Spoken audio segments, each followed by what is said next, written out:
Hi guys, we are getting ready to leave the Sedalia Center, but before we go, I wanted to give you guys a tour of their pollinator garden and their teaching garden. If you guys are local to Bedford, Virginia, make sure you come and check out these gardens. They are beautiful, lots of educational things for you and the kids.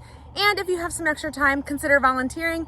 The Sedalia Center is always looking for volunteers, and it is such a great place to hang out and relax as a family. This here is their pollinator garden. The Boy Scouts actually put this garden in about 3 or 4 years ago, and it is maintained by the Master Gardeners of Bedford County. It is a little overgrown in some areas, and I did spend part of this week cleaning it up and getting it looking somewhat nice again. And I know that Dan, the Master Gardener who oversees this garden, is always coming out and checking on it. But I want to point out a couple of things for you guys to show you some things that you could plant in your pollinator garden. Now this bed here is dedicated just for the hummingbirds. You can see the sign right there. And in this garden, the two biggest things that I see are bee balm. This bee balm is absolutely gorgeous. They have it in purple and they also have it in light purple. What makes bee balm the perfect plant for hummingbirds is that its petals kind of have a tube. They're a tube, making it really easy for the hummingbirds to stick their beaks in and suck out all the nectar. So this bed has 2 different varieties of bee balm in it, which are really, really pretty. Let's go over to this bed right here. This is the herb bed, and it is full of oregano. You can see here the oregano has like taken over, and it also has, you can also see some bee balm popping up in here as well, but it also has some catmint. I took some catmint as well. The pollinators this week have been all over this catmint. I hope you guys can see that. They are buzzing away. So catmint is a great plant to add to your pollinator garden, and it spreads really quickly, so you just have to make sure that you are keeping it under control. The next bed over is our annual bed. I did weed this bed while we were here because the pokeberry was taken over and it needed some love. So I planted in here some sunflowers, which I planted all the way in the back, and then the rest of this I planted as zinnias. And if you look closely, I only planted them maybe 2 or 3 days ago, but they're already starting to come up. So hopefully when we come back to visit in a month or so, this bed will be popping with zinnias. This bed here is the meadow. So this is kind of just mimicking a meadow and what would grow in a meadow. It does have some weeds that don't belong in here, but Dan was out the other day and I know that he is working on getting this bed cleaned up. The same thing with this one. This is a native bee bed. So this has plants in it for the bees, and it even has a mason bee house right here, which is pretty full and just needs to be cleaned out for the season. You can see here he pruned back some of the plants in here, but this bed is looking great. This is a honeybee bed. So you can see more oregano in here, as well as some more bee balm, all great for the bees. Something that I wish they had in the honeybee bed and in the native bee bed is some coneflowers. I know that the coneflowers love, well, not the coneflowers. I know that the bees love coneflowers, especially the bumblebee, like this one right here.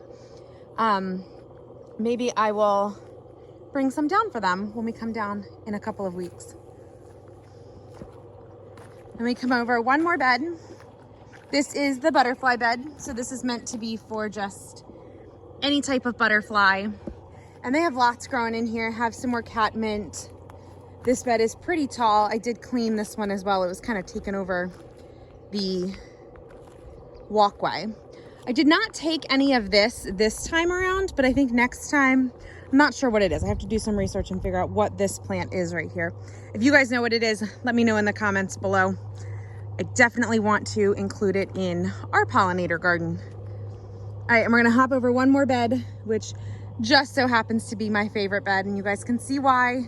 It has all of this beautiful milkweed, which absolutely smells amazing. And I saw our first monarch in this bed. Sorry, there's a bumblebee after me. I saw my first monarch in this bed on, I guess it was yesterday. So this bed is popping. It was a male monarch because it did not lay any eggs. I did check. So you can see the pollinators buzzing around. As I said, this is probably my favorite bed, and that is because we love raising monarch butterflies, and we want to encourage you guys to raise them as well. So make sure you check out our Backyard Monarchs guide. I will link it below for you. It has everything you need to know about raising monarchs right in your backyard. I will also include a link to our upcoming pollinator garden or butterfly gardening course that will be released very, very soon. Make sure you guys check out that if you are looking to start a pollinator garden, butterfly garden in your backyard. The great thing about plants for pollinators and plants for butterflies is that they are very interchangeable. So you can plant something and you think it's meant for just say the honeybees, when actually it's going to attract the butterflies as well. So gardening for butterflies, gardening for pollinators is amazing, and it's actually key to making sure that we have a constant food supply. So here is the pollinator garden at the Sedalia Center, and we're gonna head on up and check out the teaching garden. Before I pan over to the teaching garden, check out those mountain views. Gorgeous. We cannot wait to move here and enjoy those mountain views on a daily basis. But let's check out this teaching garden. So this here is the teaching garden at the Sedalia Center. It has 2 arches. We'll walk through this arch first and then we'll end on the other arch. It just kind of flows better. So on this arch here, if we walk up, they have some hardy kiwi growing. I just did a propagation video on this, I think it was yesterday. So I will post that for you. But we are looking to grow some hardy kiwi, and they had some. So we propagated to see if we could get some to grow. This one's actually doing pretty well. It's climbing up. It's here.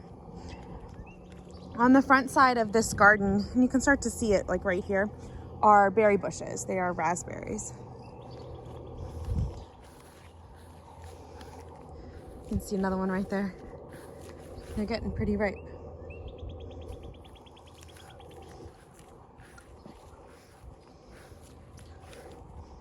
This was an entrance into this garden, but the groundhog took advantage of it, so they closed it off. There's another entrance down the side. Here's some more berry bushes.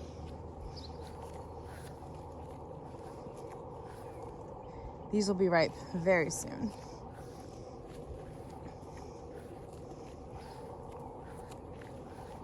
Okay, and if we walk down, back up a little bit. So this is the other arch, and this is their grape arbor. So we're gonna, grapes on this side, Asian noodle beans on this side. Asian noodle beans aren't doing too hot, but the grapes are doing amazing. Let's walk down this one. Let's see if I can find it. The other day, you can see right up there, let's see if I can get my finger to point, right there, some start of some grapes. So this one, and look, I found a bird's nest in there the other day. Can you guys see that? Right back there. So more grapes here. And then over here, you can see the start of the Asian noodle beans. When we come back in about a month and a half, these will be all the way up the trellis and they'll have noodles hanging down. It'll be really pretty. But here you can see some more grapevines. I'm gonna weave some things in for her.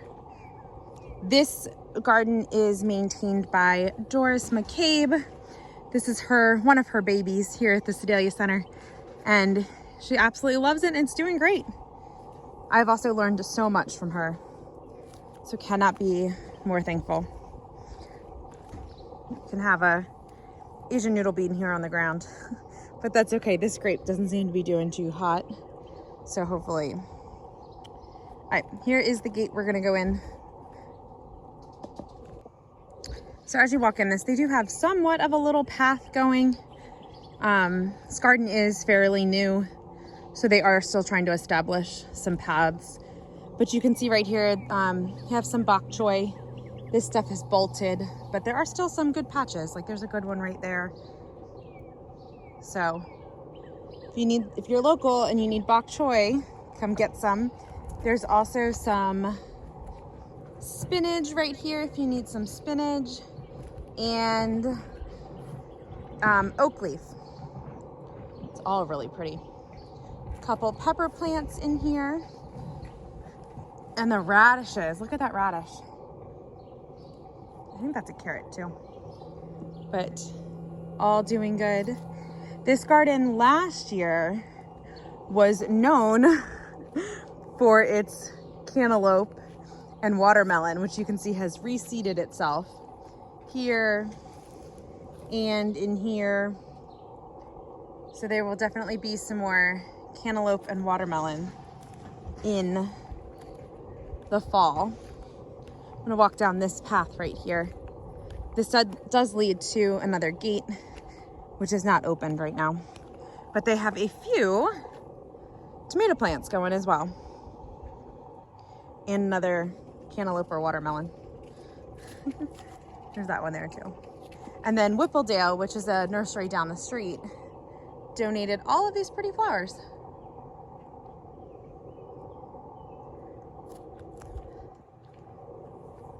Oh, look at the gorgeous mountain views over there too.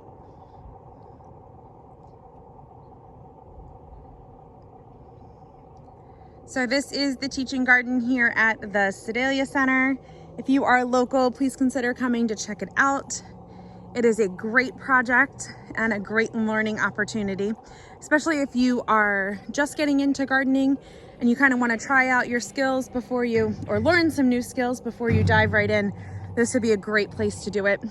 You can visit sedaliacenter.org to learn more and figure out how you can volunteer. All right, guys, thank you so much for hanging out with me today at the Sedalia Center and touring their beautiful gardens and enjoying this gorgeous mountain view. If you want to see more of the Sedalia Center, make sure you check out their website. I will link that below for you. And if you want to see some of the other things that we did while visiting here, I will leave a link right here. We propagated some hardy kiwi and we propagated a fig tree. So check those out right here, and we will talk to you guys soon.